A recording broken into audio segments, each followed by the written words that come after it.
हिंदू हृदय सम्राट बाळासाहेब ठाकरे महाराष्ट्र समृद्धी हायवे. आपण आज समृद्धी हायवे बघूयात.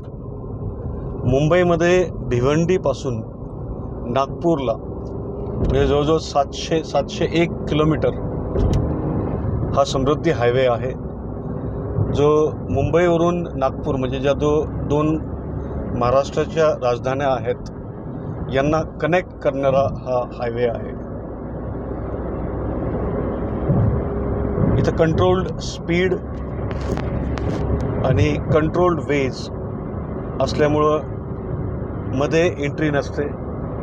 आता आपण नाशिकवरून आलो आहे आणि नाशिकवरून आपण एंट्री केलेली आहे.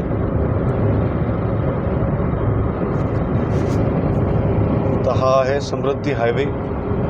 2015मध्ये महाराष्ट्राचे तत्कालीन मुख्यमंत्री देवेंद्र फडणवीस यांनी हे स्वप्न बघितलं होतं आणि आज आपण पहिल्या वेळेस 2025 म्हणजे त्या स्वप्नाच्या 10 वर्षानंतर ह्या हायवेवर येतो आहे. यावेळेससुद्धा महाराष्ट्राचे मुख्यमंत्री आदरणीय देवेंद्र फडणवीसच आहेत. 2022मध्ये या समृद्धी हायवेचा पहिला चरण पूर्ण झाला होता आणि याच्यावर ट्रॅफिक सुरू झाली होती. आता जवळजवळ सगळे चरण कंप्लीट झालेले आहेत आणि समृद्धी हायवे ही महाराष्ट्राची एक लाईफलाईन झालेली आहे. इथे ॲव्हरेज स्पीड जर आपण बघितलं तर 100, 125, 150, 100, 125, 150. आता आपण थोडंसं कंट्रोल स्पीडमध्ये चालवणारे लोक आहोत, त्यामुळे आपण थोडीशी कमी स्पीड आहे आपली. सर, काय वाटतं समृद्धी हायवेवर येऊन? आपण योगेश मस्के सरांचं मनोगत जाणून.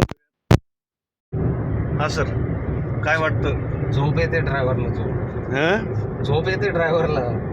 अच्छा, झोप येते ड्रायव्हरला. हो. अच्छा, काहीच करायचं काम नसतं ना. अच्छा, आजच नाशिकमध्ये अण्णा म्हणत होते की यार समृद्धी हायवे बघितलंच नाही आहे. तर आज अण्णाची पण इच्छा पूर्ण झाली.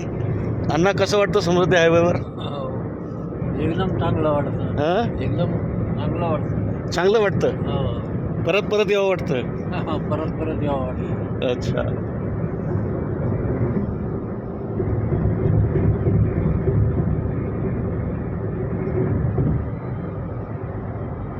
हा असा समृद्धी हायवे आहे. इन्स्ट्रक्शन्स लिहिलेले आहेत. कीप हेडवे डिस्टन्स, 2 गाड्यांमध्ये अंतर ठेवा.